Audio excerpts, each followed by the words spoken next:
Hello student, welcome to my YouTube channel R K study. Student, आज मैं आपको 9th class SST का जो इम्पोर्टेंट क्वेश्चन मैं अभी करवाता आ रहा हूँ, जो डीओई के द्वारा दिया गया है, इससे पहले मैं आपको 31 तक जो है सो क्वेश्चन सारा समझा चुका हूँ और आपको ये भी बता चुका हूँ कि यदि आपको एनसीईआरटी से लिखना हो तो एनसीईआरटी का पेज नंबर भी मैं लिख दिया हूँ, कहाँ से आप लिखेंगे।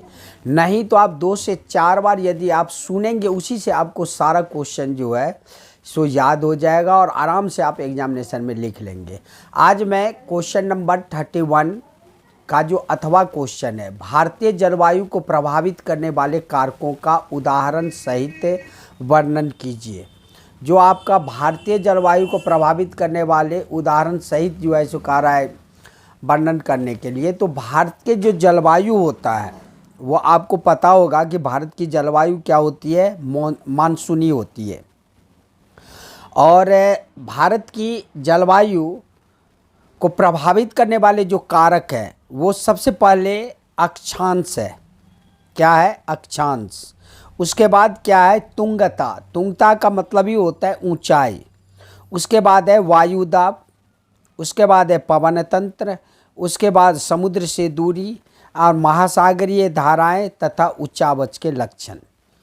ये आपका 5 नंबर का क्वेश्चन है। इसमें कम से कम आपको 5 पॉइंट लिखना ही पड़ेगा। ये आपको ज्योग्राफी का 27 नंबर पेज पे जो है सो आपका इसका आंसर मिल जाएगा। इसमें आपको मेन अक्षांश रेखा जो है, कर्क वृत्त देश के मध्य भाग, पश्चिम में कच्छ के रण से लेकर पूर्व में मिजोरम से होकर गुजरती है। देश का लगभग आधा भाग कर्क वृत्त के दक्षिण में स्थित है, जो उष्णकटिबंधीय क्षेत्र है। तो आपको मालूम होना चाहिए कि भारत की जो जलवायु प्रभावित होती है वो जो उष्णकटिबंधीय जो क्षेत्र है वो विषुवत वृत्त 0 डिग्री पे है। तो 0 डिग्री से आप जब नॉर्थ के तरफ बढ़ेंगे तो 23.5 डिग्री पे आपका कर्क रेखा है, और 23.5 डिग्री जब आप साउथ की तरफ जाएंगे 0 डिग्री से तो 23.5 डिग्री पर मकर वृत्त है। इस बीच का जो क्षेत्र होता है वो उष्णकटिबंधीय क्षेत्र कहलाता है। और यहाँ पे जो है सो सूर्य की किरण एकदम सीधे रेखा में पड़ती है, जिसके कारण जो है यहाँ का वातावरण बहुत ज़्यादा जो है सो गर्म होता है। कर्क वृत्त के उत्तर में स्थित शेष भाग उपोष्ण कटिबंधीय होता है। जो कर्क वृत्त के उत्तर में आप जाएंगे नॉर्थ के तरफ तो उपोष्ण होता है, मतलब थोड़ा बहुत जो है सो ठंडा, थोड़ा बहुत गर्मी। इसलिए भारत की जलवायु में उष्णकटिबंधीय जलवायु एवं उपोष्णकटिबंधीय जलवायु दोनों की विशेषता उपस्थित होता है। तो भारत की जलवायु को प्रभावित करने वाले कारक में पहला आप लिखेंगे अक्षांश। दूसरा ऊंचाई। कहा जाता है जैसे जैसे आप ऊंचाई पे चढ़ते जाएंगे वैसे वैसे जो है सो 165 मीटर के ऊंचाई पे जो है सो क्या होता है, आपका 165 मीटर के ऊंचाई पे 1 डिग्री सेल्सियस टेम्परेचर जो है सो घटने लगता है। तो तापमान में जो है सो धीरे धीरे ऊपर जाते जाएंगे तो क्या होगा, तापमान घटता चला जाएगा। तो भारत के उत्तर में हिमालय पर्वत है, इसकी औसत ऊंचाई लगभग 6000 मीटर है। भारत के तटीय क्षेत्र भी विशाल है, जहां अधिकतम ऊंचाई लगभग 30 मीटर है। हिमालय मध्य एशिया से आने वाली ठंडी हवाओं को भारतीय उपमहाद्वीप में प्रवेश करने से रोकती है और इन्हीं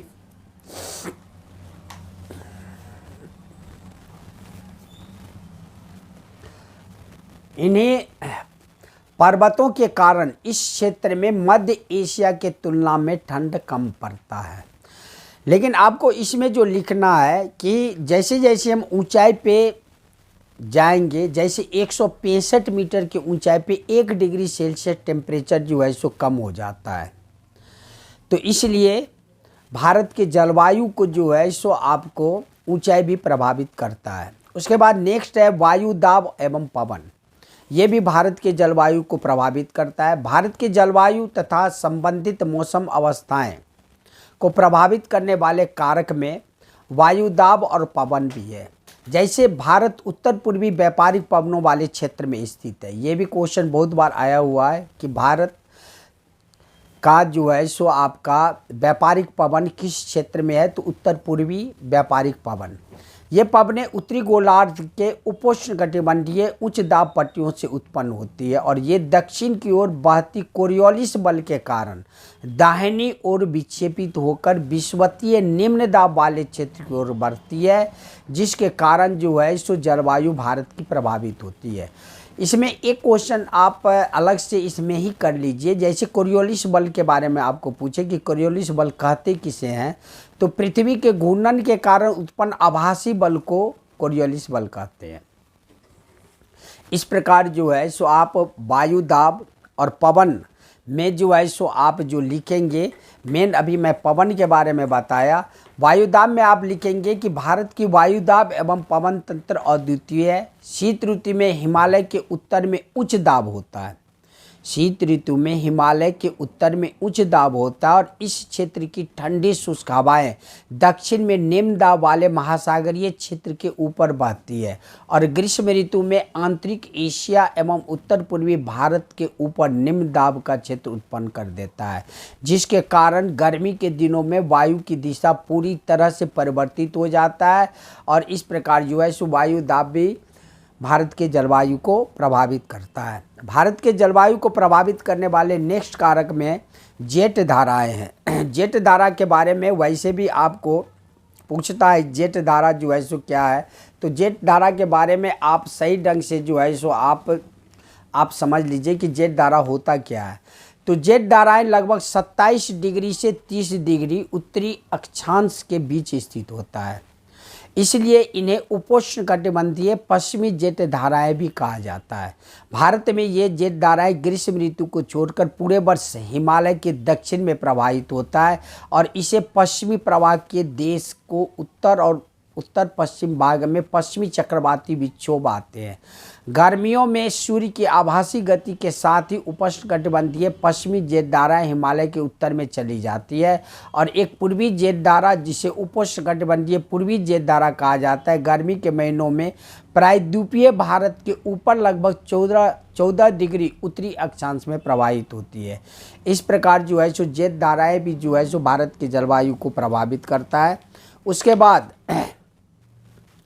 जो है सो आपका था कि भारत के जलवायु को प्रभावित करने वाले कारक में और जो है सो 3 पॉइंट तो आप इसमें वर्णन कर दिए। उसके बाद जो है सो आपका भारत के जलवायु प्रभावित करने वाले कारक में समुद्र से दूरी भी जो है सो भारत के जलवायु को प्रभावित करती है। जैसे जैसे समुद्र से आप दूर जाते चले जाएंगे उस वैसे जो है सो क्या होगा, आपको जो है सो यानी जलवायु में परिवर्तन देखने को मिलेगा। जैसे आप समुद्र से जितने दूरी पर आप रहेंगे वहाँ की जलवायु जो है सो क्या होगा, वहाँ की जलवायु उष्ण जैसा रहेगा और जैसे जैसे समुद्र के निकट आएंगे वैसे वैसे जलवायु समशीतोष्ण होगा।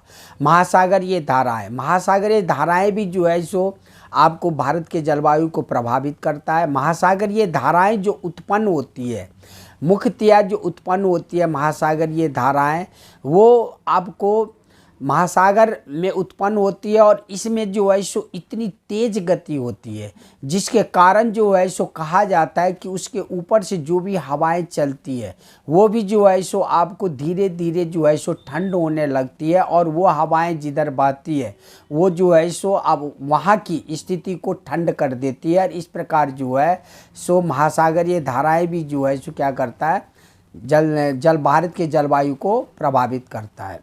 उच्चावच के लक्षण का मतलब ऊंचाई जैसे जैसे आप जाते चले जाएंगे वैसे वैसे आपका जो है सो पर्वत जैसी वहाँ पे जो है सो जलवायु परिवर्तन को देखने को मिलेगा। खास करके वहाँ पे जो है सो आपको ठंडी जो है सो स्थिति जो है सो मिलेगा और इस प्रकार वहाँ पे गर्म वायु अवरोधी होगा और जैसे पर्वत पे आप जाएंगे तो वहाँ की जलवायु आपको ठंड मिलेगा। तो उच्चावच भी जो है सो भारत के जलवायु को प्रभावित करता है। इस प्रकार जो है सो आपको ये जो क्वेश्चन अभी मैं बताया हूँ ये इम्पोर्टेंट क्वेश्चन है, ये क्वेश्चन आपको जो है सो आएगा ही। इसके बाद जो क्वेश्चन है, इसके बाद आपका क्वेश्चन है कि कुछ महत्वपूर्ण दार्शनिकों का उल्लेख करते हुए फ्रांसीसी क्रांति में उनकी भूमिका का वर्णन करें।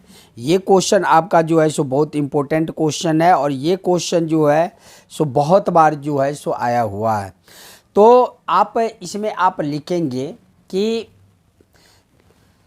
किसी भी देश में जो राजनीतिक क्रांति हुई वो मुख्यतः पहले जो क्रांति हुई वो आपको बौद्धिक क्रांति हुई थी, उसके बाद ही वो राजनीतिक क्रांति का रूप जो है सो ग्रहण किया। जैसे भारत में यदि हम देखें तो भारत में आप देख सकते हैं कि राजा राम मोहन राय, स्वामी दयानंद सरस्वती, उसके बाद जो है सो आपको स्वामी विवेकानंद, उसके बाद बहुत सारे ऐसे दार्शनिक हुए जिनके कारण जो है सो कहा जाता है कि राजनीति में क्रांति आ गई। यानी वो लोग क्या करते थे कि अपनी विचार का जो है सो यानी फैलाव करते थे और वो धीरे धीरे जो है सो उनका विचार जो है सो यानी फैलता जाता था और उस हिसाब से जो है सो लोगों में बुद्धि की क्षमता जो है सो बढ़ती चली जाती थी। ये तो भारत की बात हुई। इसी प्रकार जो है सो आपको फ्रांस में भी देखा गया 18वीं शताब्दी में। चिंतन जगत में फ्रांस सबसे आगे था, इसलिए बौद्धिक आंदोलन की उपज फ्रांस को ही माना जाता है। फ्रांस में जो फ्रांसीसी क्रांति में मुख्यतया जो दार्शनिक थे वो थे रूसो, वाल्टेयर, मॉन्टेस्क्यू, दिदरो, क्वेश्ने जैसे विचारक, जिन्होंने अपनी लेखन के द्वारा फ्रांस की कुरीतियों को उजागर किया। अर्थात ये जितने भी दार्शनिक का नाम आपको बताए हैं जैसे रूसो, वाल्टेयर, मॉन्टेस्क्यू, दिदरो, क्वेश्ने जैसे विचारक, ये क्या करते थे कि अपनी विचार लिखते थे और लिखने के बाद जो है सो एक जगह से दूसरे जगह वो किताब जाती थी, जिसके कारण जो है सो लोगों में जो है बुद्धि बढ़ती थी और वो समझते थे कि हमारे साथ राजा क्या कर रहा है। लेखकों और विचारकों ने लोगों की कठिनाइयों पर भी प्रकाश डालकर उनके असंतोषों की गति को बढ़ाया और इस प्रकार जो है सो वे लोग ये भी कहते थे कि जो राजा का राय दैवीय सिद्धांत को मानने के लिए, अर्थात दैवीय सिद्धांत क्या होता था कि राजा कहता था कि हम लोग जो है सो देवता के अंश हैं, इसीलिए सभी प्रजा वाले हमें देवता समझकर जो है सो पूजा करो और हम जो कहते हैं वही सही है, इसीलिए वो सारे कार्य करने पड़ेंगे।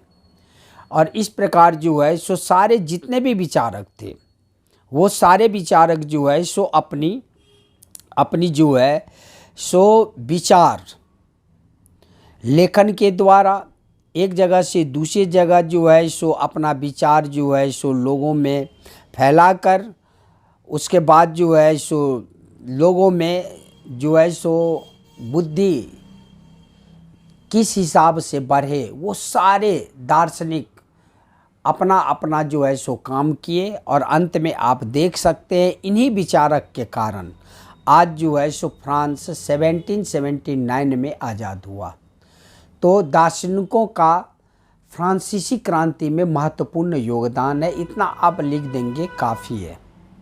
उसके बाद क्वेश्चन है आपका कि फ्रांसीसी क्रांति समाज के सभी वर्गों की आकांक्षाओं को पूरा नहीं कर पाई, कथन का विश्लेषण कीजिए। तो इसमें आप लिख सकते हैं कि फ्रांसीसी जो क्रांति 1779 में हुआ था, तो इसमें होने का मुख्यतया जो कारण था, इसमें फ्रांस की समाज 3 वर्गों में बटा हुआ था। पहला था पादरी वर्ग, दूसरा था कुलीन वर्ग और तीसरा था जनसाधारण वर्ग। तो जनसाधारण वर्ग में किसान, कारीगर, मजदूर, सौदागर, डॉक्टर, वकील ये सारे आते थे, जबकि प्रथम 2 वर्ग जो था उनको बहुत ज़्यादा विशेषाधिकार प्राप्त था। उनको सबसे पहला विशेषाधिकार जो प्राप्त था वो टैक्स नहीं देते थे और जनसाधारण वर्ग से टैक्स जो है सो वसूला जाता था, जिसके कारण जो है सो आपको किसान टैक्स से परेशान हुए और बहुत ऐसा कारण बना जिसके कारण जो है सो किसान को अपमान सहना पड़ा और अंत में फ्रांसीसी क्रांति हुई 1779 में। तो इस क्रांति का लाभ पाने वाले वर्ग कौन होंगे? जो असंतुष्ट थे। तो असंतुष्ट कौन थे? किसान थे, कारीगर थे, मजदूर थे, सौदागर थे, डॉक्टर थे, वकील थे, न्यायालय के अधिकारी थे, जिन्हें तृतीय स्टेट में जो है सो रखा गया था। तो ये वर्ग जो है सो यानी लाभान्वित हुए। तो आपका क्वेश्चन था कि फ्रांसीसी क्रांति समाज के सभी वर्गों की आकांक्षाओं को पूरा नहीं कर पाई, तो इन वर्गों की तो आकांक्षा पूरा हुआ। किन वर्गों का आकांक्षा पूरा जो है सो नहीं हुआ? जो वर्ग को विशेषाधिकार प्राप्त था। आप दिमाग लगा के बोल सकते हैं वहाँ पे कि पादरी वर्ग और कुलीन वर्ग को सत्ता छोड़ने को मजबूर किया गया और उन्हें जो जन्म से विशेष अधिकार प्राप्त था, जैसे कर नहीं देना, वो उनको जो है सो अब ये विशेषाधिकार ख़त्म कर दिया गया पादरी वर्ग और कुलीन वर्ग को। अब वो मध्यम वर्ग के श्रेणी में आ गए थे। तो इसमें आप यही जो है सो लिखेंगे कि निराश वर्ग में कौन कौन था? कुलीन वर्ग, पादरी वर्ग और महिलाएं इस बदलाव से निराश थी, क्योंकि समानता का जो वादा किया गया था वह पूरा नहीं हुआ था। इस प्रकार जो है सो फ्रांसीसी क्रांति में समाज के सभी वर्गों की आकांक्षा को पूरा नहीं कर पाई।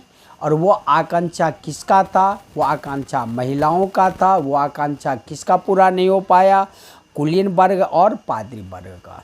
तो इसमें इतना आप लिख देंगे काफ़ी है। उसके बाद है क्वेश्चन नंबर 33 है आपका कि मानव संसाधन विकास में शिक्षा की भूमिका का वर्णन करें। तो मानव संसाधन, आखिर मानव को संसाधन कहा क्यों जाता है? क्योंकि मानव जो है सो क्या करता है कि संसाधन में गुणवत्ता परिवर्तन कर उसे मूल्यवान बना देता है, इसीलिए मानव को जो है सो संसाधन कहा जाता है। अब इसमें आपको बताने हैं कि मानव संसाधन विकास में शिक्षा की भूमिका। तो आप जो है सो कह सकते हैं कि जब तक मानव शिक्षित नहीं होगा, जब तक मानव जो है सो प्रशिक्षित नहीं होगा, जब तक मानव टेक्नोलॉजी में आगे नहीं जाएगा, जब तक मानव विज्ञान में आगे नहीं जाएगा, तब तक वो संसाधन का विकास कर ही नहीं सकता।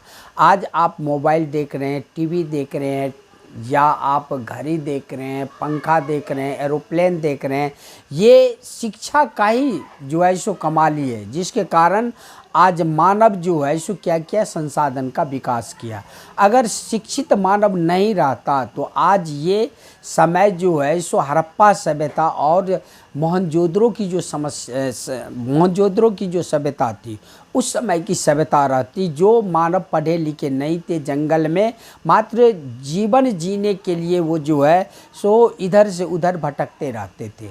जो कि आज मानव शिक्षित है, जिसके कारण मानव क्या कर रहा है? संसाधन का विकास कर रहा है। शिक्षा के बल पर जो है सो क्या कर रहा है? विकास कर रहा है।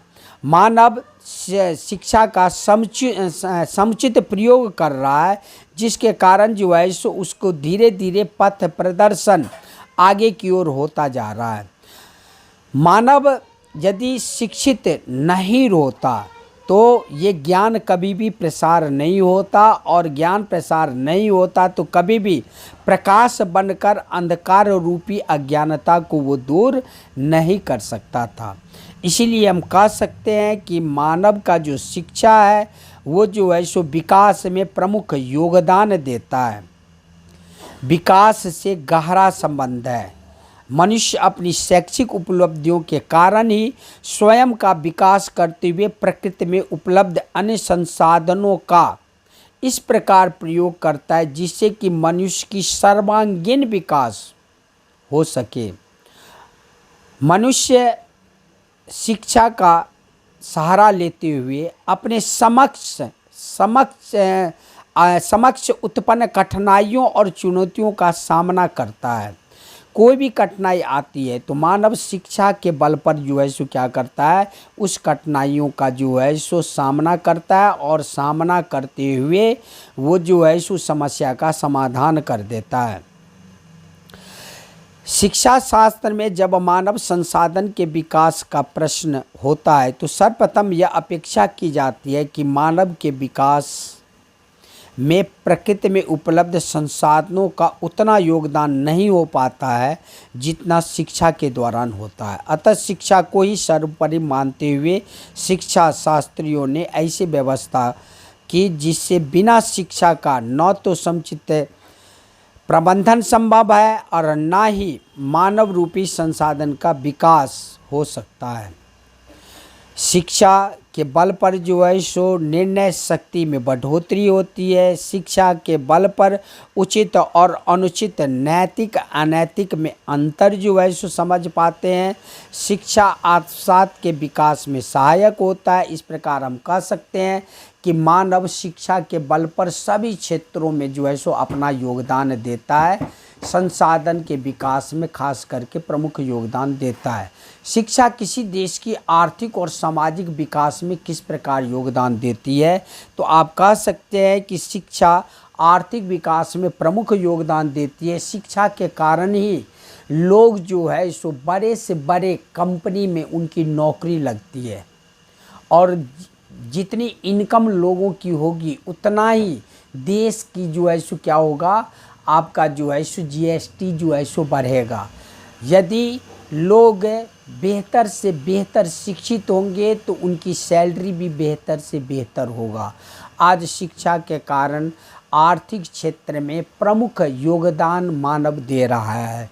जैसे आप देख सकते हैं कि आज देश का जो आर्थिक विकास हो रहा है वो शिक्षा के स्तर के कारण ही हो रहा है। आज बड़े बड़े सेक्टर में बड़े बड़े टेक्नोलॉजी का ज़रूरत होता है, जो शिक्षित लोग वहाँ आकर और जो है सो क्या करते हैं, कंपनी में अपनी जो है सो अपनी अर्थव्यवस्था को बढ़ाते हैं और देश की आर्थिक विकास में प्रमुख योगदान देते हैं।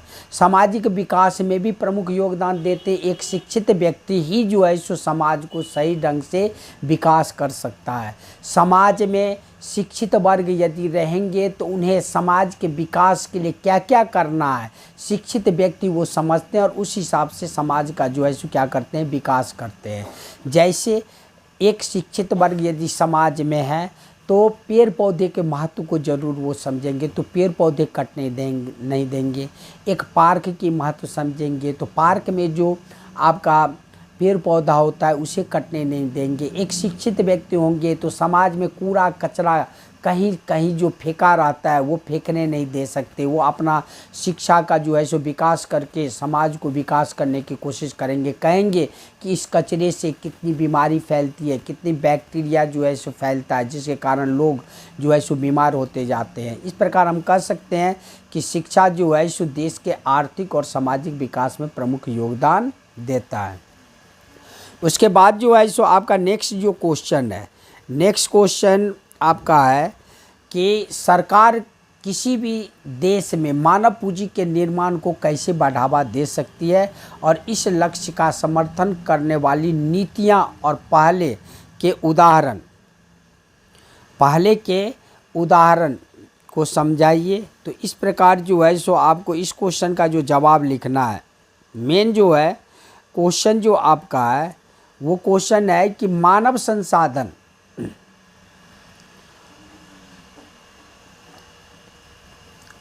विकास में शिक्षा की भूमिका का वर्णन करें।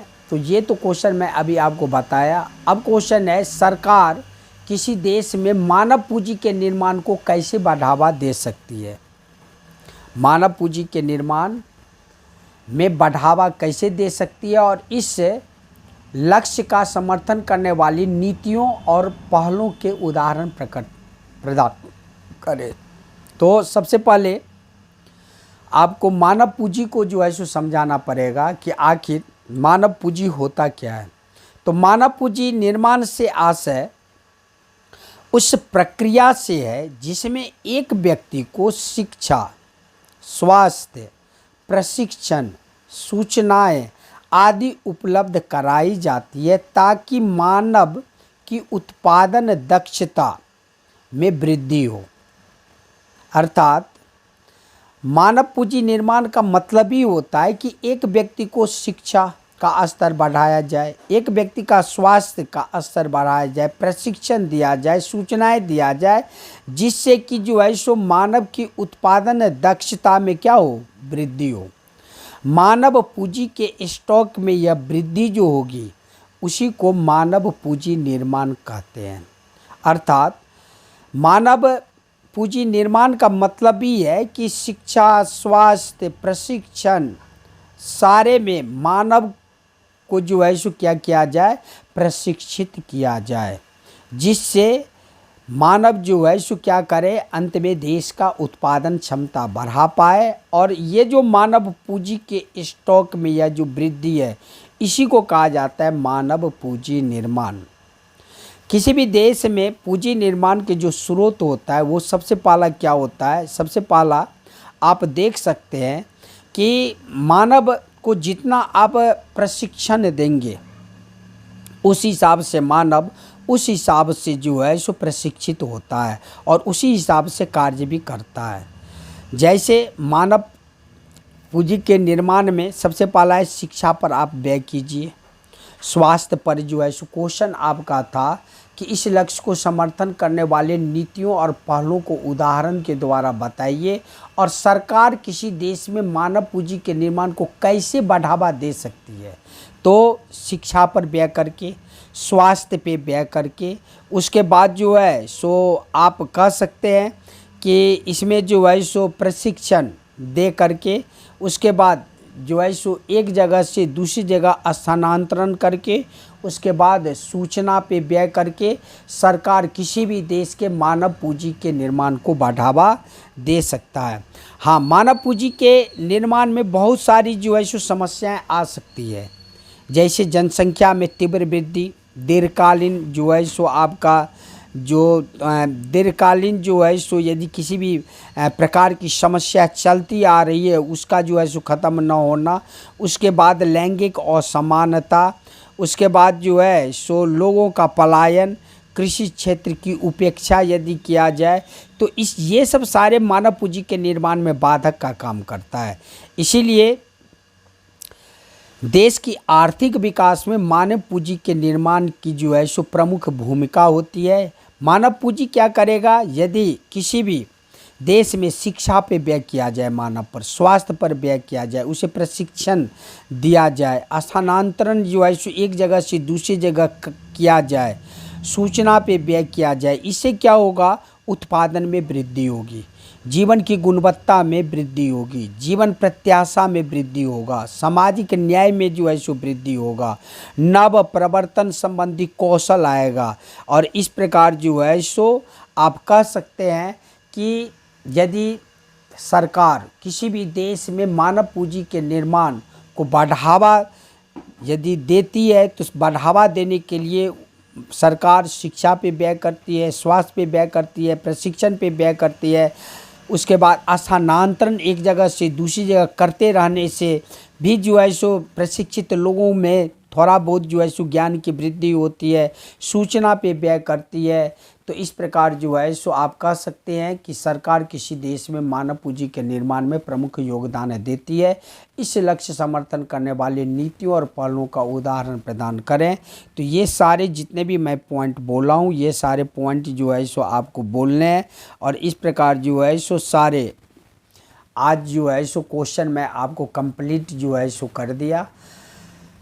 अब इसमें जो भी क्वेश्चन जो है सो DOU के द्वारा जो है सो दिया गया है सारे इम्पोर्टेंट क्वेश्चन है, 1 से 2 बार आपको सुनना है, और 100% मेरा विश्वास है यदि सुन लेंगे तो आप जवाब दे सकते हैं। अब हम नेक्स्ट जो है सो इम्पोर्टेंट क्वेश्चन के साथ जो है सो नेक्स्ट वीडियो में जो है सो मिलेंगे। तब तक के लिए जय हिंद, जय भारत।